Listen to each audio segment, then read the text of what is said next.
And that part, la бас-гітара. that part that we play is the same as we have in between. Yeah, yeah. And also 8 bars.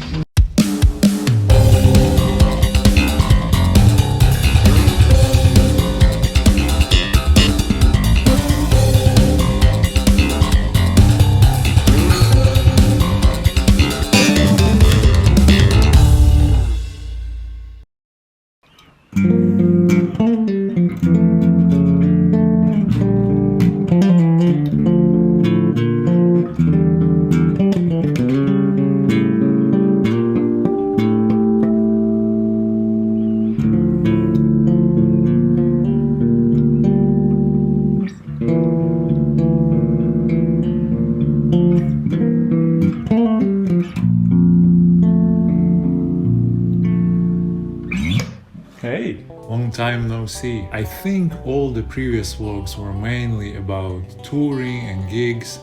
Probably you know from my social media that I, let's say, have a break from touring, but it doesn't mean that I quit music. There was so much planned stuff which is supposed to be done, and I am so glad that it happened. And actually during this break a lot of startups started happening.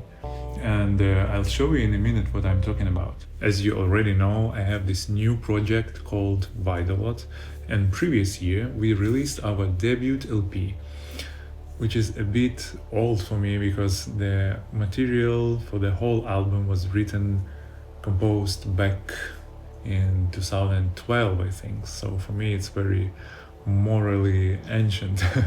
Anyway, I'm really happy this whole story started, and this year we released a new single. It's a standalone song and it's very fresh in terms of my composing mind. I really enjoy how it's all happening, and we are actually working right now on the next album, full-length one.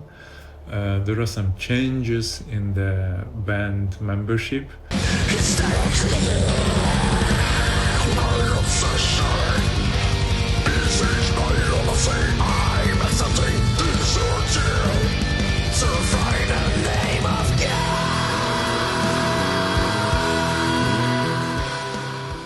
Some of my patrons actually have access for small clips of some songs on my Patreon page.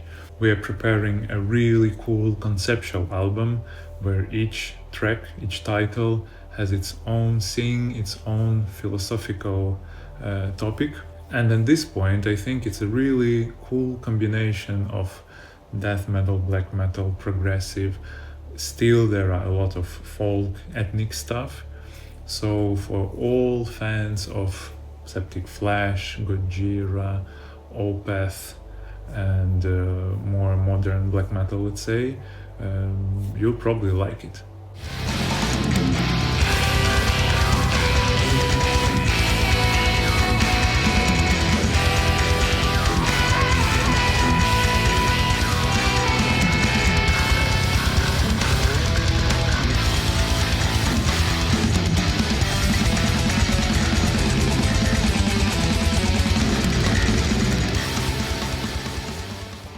So today is the day. I'm gonna perform my solo show at Stockholm Jazz Festival in the Baser Club. This last year I was working more on my solo things, and hopefully I will release a solo album maybe next year. Now I'm going through some rearrangements, not gonna be just bass. I really want to add some other instruments, more percussions and stuff. So some of the songs probably gonna be a bit different. Not dramatically, but extended, let's say. But these are all spoilers.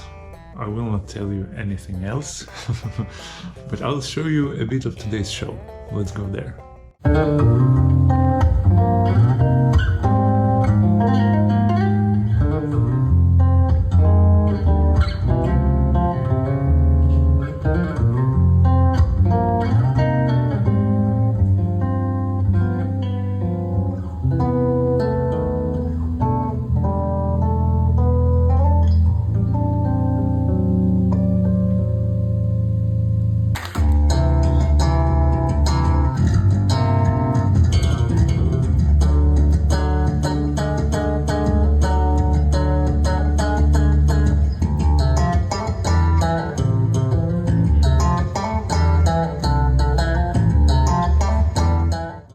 Okay, there were many questions about ex-soen, which is understandable, and probably I have to clarify some stuff a bit. So I played with the band around 4 years, and I joined them during COVID times, so it's before the war. And during that time, for me, it felt like a really big step up, because I really enjoyed their music and I'm a fan of Opeth, obviously, blah blah blah, all this connection. And being in the band which plays internationally almost all over the world is really cool as well.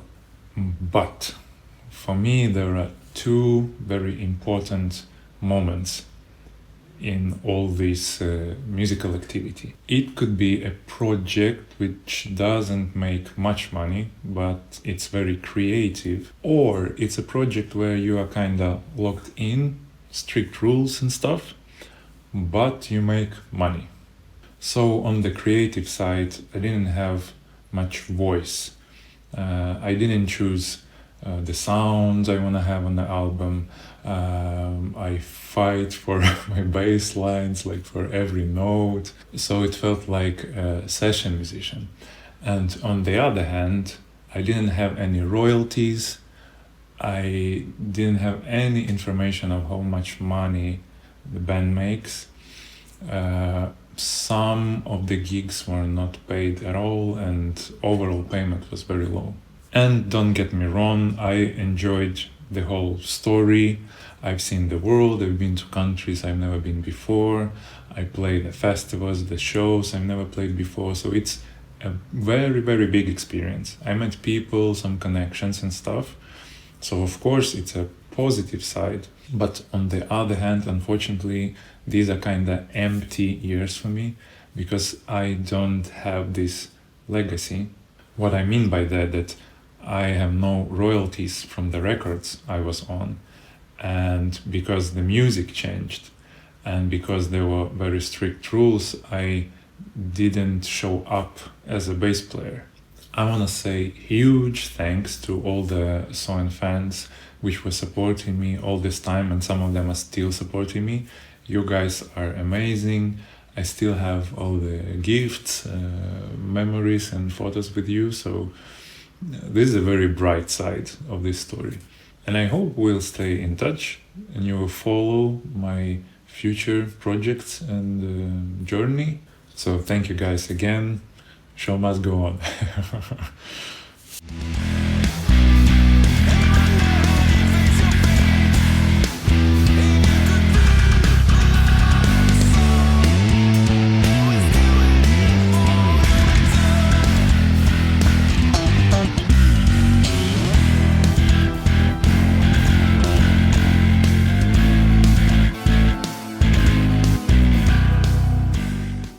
Another cool thing which happened, so for all these people who are following me for a while, you remember that back in Ukraine I was playing in cover bands.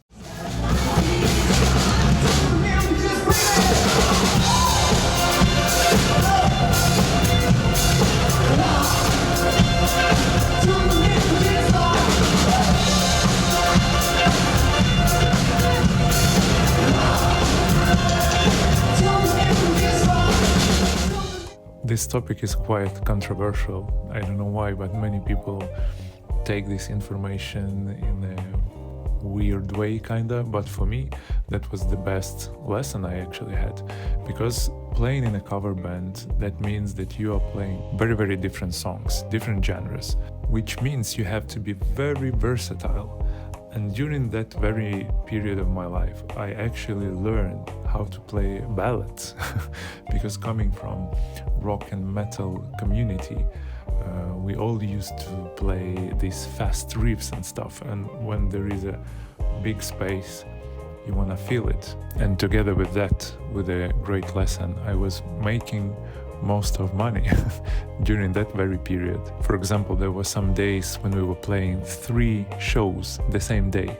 And honestly saying, during my tours, it took a lot of time. So you stick to this main project and you didn't have time for other bands and stuff, mostly. So I was really tired of playing the same stuff, especially that the last albums were kind of the same. So during those times, I really felt that I need something different. For example, same cover band, but here in Sweden.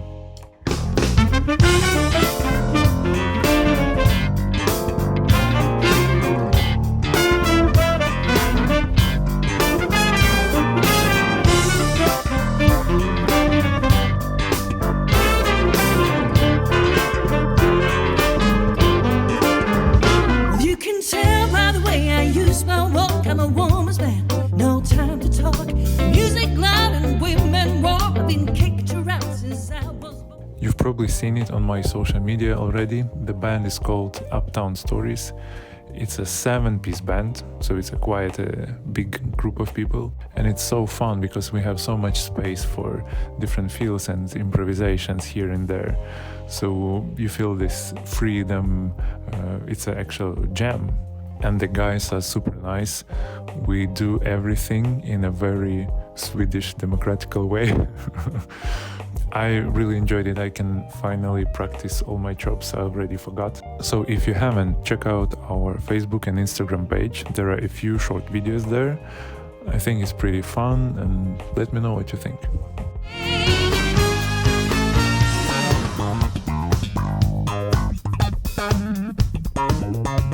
Play that funky bass, baby. Get up, sing it, sing it, sing it, sing it, sing it, sing it, sing it, oh yeah. Oh, we've got each other like hands from another. Hey, yeah, yeah, hey, oh yeah, yeah, hey. And of course it wouldn't be me without telling you about some of the new toys. Actually this year was quite rich for different collaborations. You can watch a review video for a cool small combo from Joya, in-ear monitors from NFAQs and other cool stuff. But of course the most interesting ones. Look at this. So fancy, oh my god. Probably the most modern futuristic bass I've ever had, like headless, multi-scale, single cut, stone top. And the coolest thing that I decided to put these kinda vintage Bartolini pickups, because the bass is very modern and bright, so these more warm sounding pickups, they kinda balance things out. So we talked with Overload about some collaborations, and I just asked them to ship me some any of their bass, so I can try out, you know, to check the build quality, overall tone and stuff. But it turned out to be that this random, let's say, bass appeared to be so cool. So it stayed with me. I always wanted to have a multi-scale in my collection, so I will be able and not gonna be stressed out because of different super low tunings. And because of this 37-inch scale for the 5th string, you can tune it down like extra low. But it turned out to be very versatile. I actually take this bass now for my rehearsals with Uptown Stories for the cover band, and you can watch a few videos on my Instagram where I play funk stuff and other more mellow tunes with it, and it works out pretty well. If you're looking for any sort of custom bass, I definitely want you to check out Overload, because they are not overpriced and their custom features are super wide. Just go to their website and look at how many options you can apply for your future bass. And there are some new collaborations planned with me and Overload, so stay tuned and you're gonna check it out soon. And yet another gorgeous piece from MTD.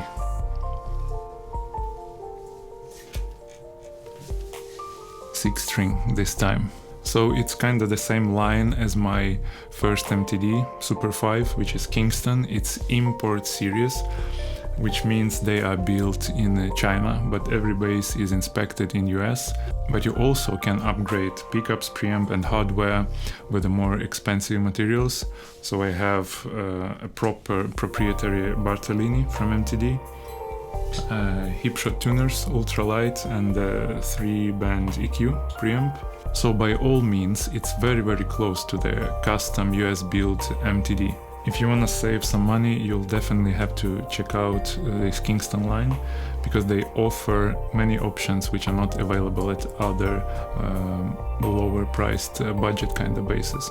For example, asymmetrical neck, 0 fret, and all this like very balanced ergonomics. If you haven't checked, I have full reviews for each of these bass, so go to my channel and check them out, how they sound, and let me know what you think.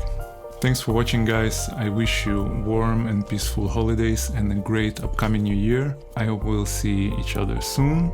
Take care and see ya.